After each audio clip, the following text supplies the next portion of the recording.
Bonjour. L'anxiété qui submerge, les pensées qui deviennent sombres, ce sont des expériences que beaucoup de personnes connaissent et qui peuvent être très difficiles à vivre. Dans cette analyse, on va voir ensemble des techniques concrètes, sans médicaments, qui sont basées sur la science pour justement retrouver le calme, que ce soit dans l'urgence du moment ou pour construire une sérénité qui dure. Alors, quand on se sent complètement débordé par cette vague, la première question qui vient, c'est comment on fait pour l'arrêter? Où est l'interrupteur pour éteindre cette tempête à l'intérieur, là, tout de suite?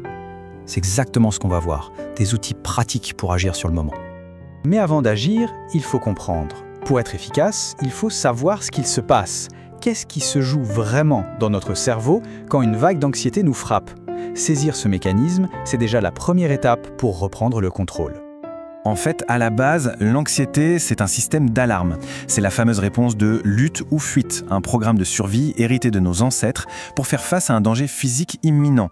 Le gros problème aujourd'hui, c'est que notre cerveau peut déclencher exactement la même alarme, avec la même intensité, juste à cause d'une pensée, d'un souvenir, même quand il n'y a absolument aucun danger réel autour de nous.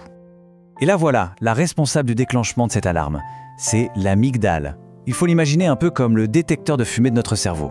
Son job, c'est de scanner en permanence tout ce qui se passe, à la recherche de la moindre menace. Le souci, c'est que parfois, ce détecteur devient hypersensible. Il se met à sonner à la moindre fumée de cuisson, même s'il n'y a pas le début d'un incendie. Ce qui est vraiment impressionnant, c'est la vitesse à laquelle tout s'enchaîne. Tout part d'un simple déclencheur, une pensée, une image. L'amygdale s'enflamme et, quasi instantanément, le corps est inondé d'hormones du stress, comme le cortisol et l'adrénaline.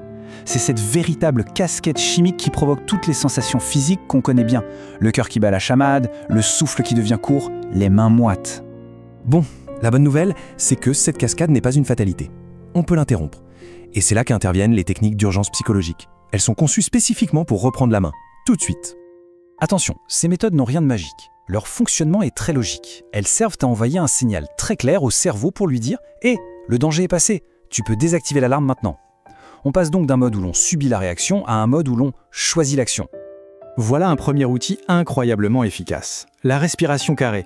C'est tout simple, ça ne se voit pas et ça agit directement sur notre système nerveux. En fait, en ralentissant et en rythmant le souffle de cette façon, on force le cœur à ralentir. Et ça envoie un message de calme surpuissant à l'amygdale. C'est une manière très concrète de hacker sa propre réponse au stress. Maintenant, quand le problème c'est surtout l'esprit qui est coincé dans une spirale de pensée, il y a une autre approche géniale, le ramener de force dans le présent. C'est le but de la technique 5-4-3-2-1. On utilise nos 5 sens pour se réancrer dans la réalité physique.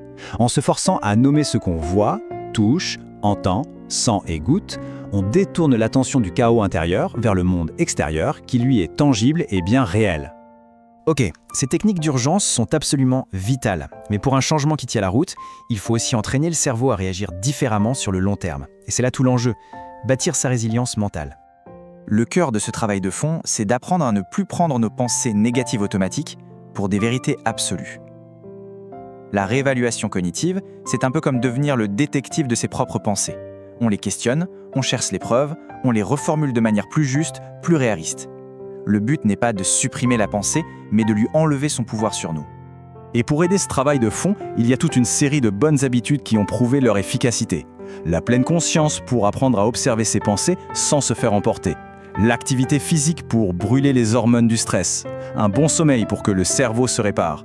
Chacun de ces éléments aide à faire baisser le niveau d'anxiété générale et à nous rendre plus solides face aux coups durs.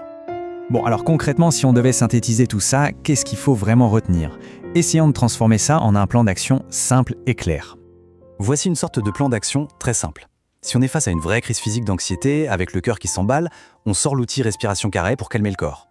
Si ce sont les pensées qui tournent en boucle sans arrêt, on utilise l'ancrage sensoriel 5-4-3-2-1 pour revenir ici et maintenant. Et au quotidien, pour le travail de fond, on pratique la réévaluation cognitive pour désamorcer les pensées négatives. Bref, à chaque situation, son outil.